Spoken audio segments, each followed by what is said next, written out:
క్రైస్తవానికి సంబంధించి చూసినట్లయితే యేసు చెప్పిన ఒక మాట ఉంది. యోహాను సువార్త 14వ అధ్యాయం 6వ వచనంలో, నేనే మార్గమును సత్యమును జీవమును, నా ద్వారానే తప్ప ఎవడు తండ్రి యొద్దకు చేరలేడు అనేది యేసు చెప్పిన ఒక మాట.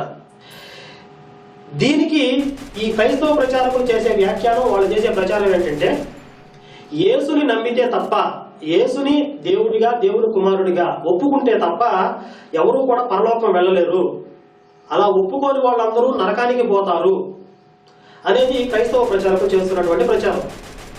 దీనికి పౌలు చెప్పినటువంటి కొన్ని వాక్యాలు వారికి ప్రమాణంగా తీసుకుంటుంటారు.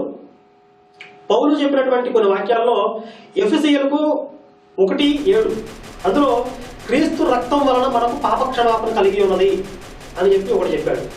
అలాగే రోమా 10:9 యేసుని నీ నోటితో ప్రభువని ఒప్పుకొని దేవుడు మృతులలో నుండి